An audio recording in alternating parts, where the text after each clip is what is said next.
Oi gente, tudo bem? Estamos iniciando mais um programa Fala Sério e eu gostaria muito, em nome da equipe de todo o programa Fala Sério, agradecer a você que está do outro lado da telinha. A sua audiência é muito importante para nós, para podermos fazer esse programa cada vez melhor para você, levando informações através dos nossos entrevistados.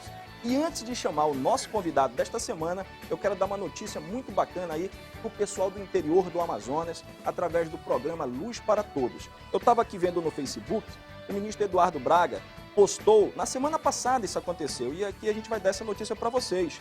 Ele e a senadora Sandra Braga, acompanhados de alguns deputados estaduais, inauguraram a ampliação da rede de distribuição rural de energia elétrica da região do rio Arari, no município de Itacoatiara. A comunidade que foi contemplada com o programa Luz para Todos vai tirar da escuridão milhares de amazonenses. E aí, isso é importante para a nossa região? Lógico que é. Imagine você sem energia elétrica, sem poder ter uma geladeira para estocar os seus alimentos, sem poder assistir uma televisão, aquela pessoa que nunca teve acesso nem ao ventilador para poder dormir com o melhor conforto. E aqui o nosso programa também serve para falar as partes boas que os políticos fazem. Então quero parabenizar o Ministério de Minas e Energia, através do ministro Eduardo Braga, que tem feito um bom trabalho, levando energia através do programa Luz para Todos, para quem mais precisa, aquelas pessoas que nunca tiveram. E você, que está nos assistindo, não saia daí.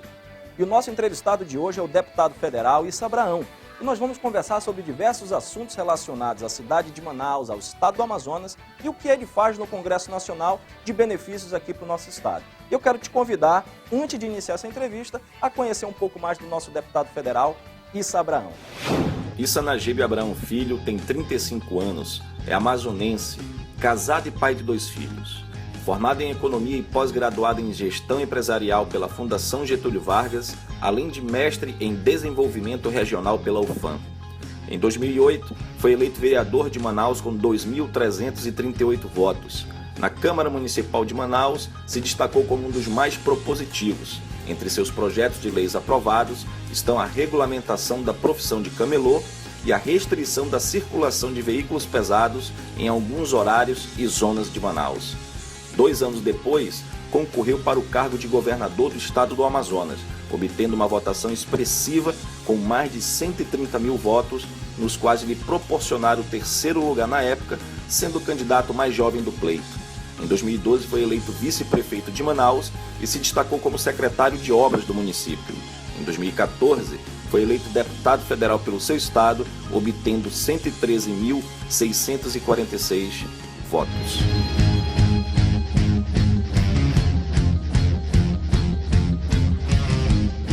Muito bem, vocês acabaram de assistir aí o histórico do nosso deputado federal Issa Abraão e ele já se encontra aqui no nosso estúdio. Issa, você é renovação, você é juventude e para nós do programa Fala Sério é um grande prazer poder ter você aqui para a gente poder bater um papo e informar a população aqui do nosso estado através da TV Tiradentes. Primeiro, te agradecer pelo convite, agradecer às pessoas que neste momento nos acompanham aqui pelo programa Fala Sério, pela TV Tiradentes, dizer que eu estou à sua disposição para responder o que eu souber. Muito bem. Issa, todo político tem um início para que possa estar entrando na política, ou porque tem alguém na família, ou porque de repente gosta mesmo de ajudar as pessoas e começa de alguma forma. Como foi que o Issa iniciou sua carreira política? Aqui no Amazonas a gente tem, além da oligarquia, o paternalismo político, né? E eu fugi a essa regra e entrei na política sem ser lançado, sem sair do bolso de nenhum cacique político, né? Essa é a verdade. Claro, existem muitos jovens, bons ou não, que estão na política, que foram colocados na política por seus pais, por seus familiares. Eu tive um caminho totalmente adverso a este, né? O meu pai biológico, né? Meu pai de fato, de direito, já faleceu antes, inclusive, de acompanhar toda a minha trajetória política. Quando ele faleceu, eu tinha 17 anos.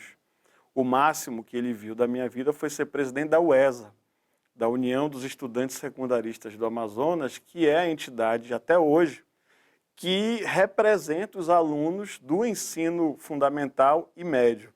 Isso, em 2008, você teve 2.338 votos, né? você foi eleito vereador pelo PPS, seu partido, e 2 anos depois você já deu um salto tão grande que foi candidato a governador em 2010 e obteve uma grande votação.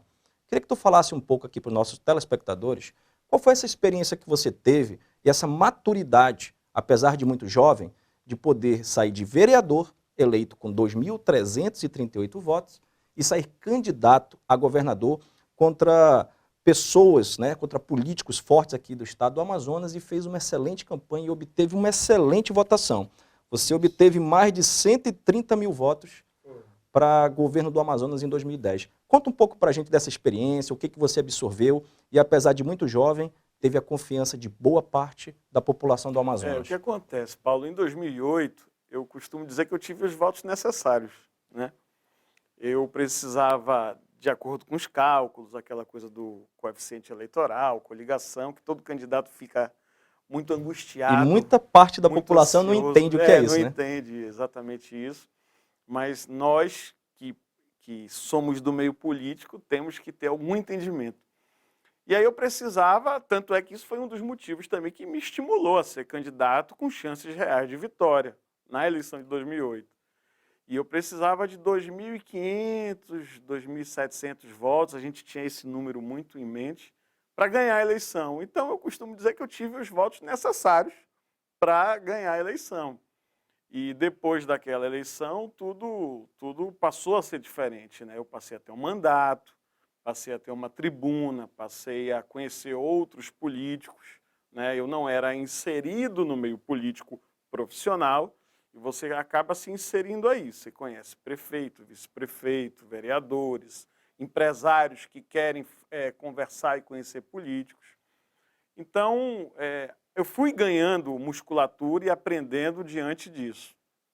Quando chegou em 2010, havia um vácuo político muito grande no sentido de se promover uma renovação não na idade.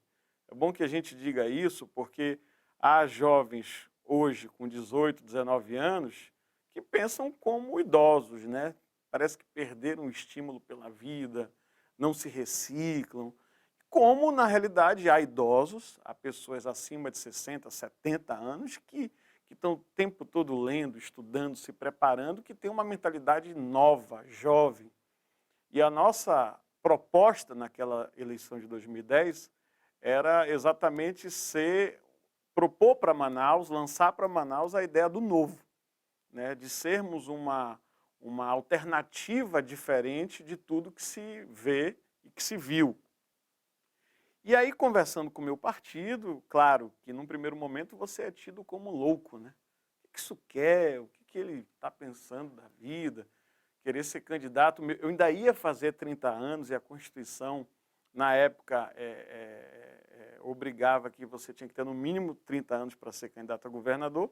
E eu ia fazer o meu aniversário 1 mês e alguns dias antes da eleição. Então, juridicamente, eu estava pronto para ser candidato. Estava tudo legal. Tudo legalzinho, para ser candidato a governador.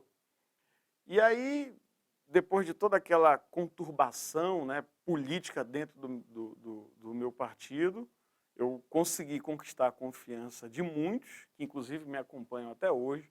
O próprio Guto Rodrigues, que é o presidente do PPS, me deu muita força naquele momento. E é raro isso, né? É raro você encontrar pessoas de uma experiência maior que a sua, com idade maior que a sua, acreditar no que você está dizendo. Poder né? ter essa Com humildade e 30 anos hombridade de idade, acreditar naquela pessoa mais jovem, né? E ele e outras pessoas compraram essa ideia e falou, vamos lá, seja o que Deus quiser. E tem uma frase bíblica que é muito interessante, né? Deus escolhe os fracos, né, para confundir os fortes e os loucos para confundir os sábios, né? E naquela época eu era tido como louco, né? É algo assim a frase bíblica. Eu não sou muito de guardar, a minha opinião é muito do momento. Mas ela quer dizer isso, né? Então, tive a felicidade depois de ter quase 10% dos votos da eleição, no geral. Haja vista que você está disputando contra a reeleição do ex-governador Eduardo Braga e do ex-governador... Eu concorri com o Omar, que era concorreu candidato à reeleição, e o Alfredo, que Verdade, era ministro e candidato. Verdade. Então, Com dois expoentes políticos enormes. Dois já tradicionalmente conhecidos, já com experiência de debate. Essa eleição que eu estou falando foi a de 2006. A de 2010... sim. Não, eu me equivoquei. Sim. Quer dizer, você em 2010 concorreu contra o ex-governador Omar e o atual deputado federal Alfredo Nascimento. Eu ganhei para vereador em 2008 e 2010 concorri com ele. Só fera. E assim, é até uma pretensão da minha parte dizer que eu concorri com duas pessoas. À época, um jovem ia fazer 30 anos, dizer que eu concorri com um ministro e um governador. Digamos que eu promovi a pedagogia eleitoral naquela eleição. A ideia era dizer para o Amazonas que existe uma nova ideia, que existe uma nova proposta política que comece de baixo para cima, uma proposta política que estabeleça para o Amazonas um novo plano estratégico de desenvolvimento de acordo com as suas vocações regionais, que cuide da educação, que cuide da saúde de forma mais humana. Eu quis dizer isso para o Amazonas, né? E o Amazonas acolheu essas ideias, acolheu essas propostas e nos deu uma votação. Eu tive quase 10% da totalidade dos votos e em Manaus eu tive acho que 15% dos votos. E aí me projetou, aquela eleição efetivamente me projetou para o cenário político macro, né? Digamos que eu era um político, apesar de jovem, mas era um político que estava começando. Então, no meio político se diz que você pulou a fila, né? Você furou a fila, né? Então, aquela eleição fez eu furar a fila. Quando chegou em 2016, 2 anos depois da eleição... 2012, eu já estou lá na frente. Quando chegou em 2012, eu já não tinha mais... Eu já podia ser candidato a prefeito ou a vice-prefeito. Já não cabia, de acordo com o tamanho e a densidade eleitoral que eu possuía, ser candidato a vereador, com todo respeito à nobre atividade parlamentar do vereador, que eu tive a honra de poder ter exercido. E daí fluiu, né? Aí a gente segue o fluxo. Né? Vamos lá. Em 2012, você estava com uma densidade eleitoral, segundo os institutos de pesquisa, muito boa para poder disputar e vencer as eleições. Tinham vários nomes despontando nas eleições e, de repente, o atual prefeito te convida para ser o candidato a vice-prefeito dele. E uniu a juventude com a experiência. E muitas pessoas falam isso, pelas comunidades, os líderes de comunidade, as pessoas renomadas, que a vitória do Arthur teve um grande peso da tua juventude. Alguns meses depois da eleição, né, você foi nomeado secretário de obras, trabalhou bastante aqui na nossa cidade, na parte de asfalto, de conclusão de obras, e você vai ter agora como falar sobre isso.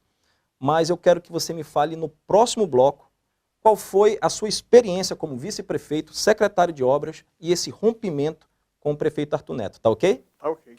Não saia daí, o programa Fala Sério volta já já com o deputado federal Issa Abraão.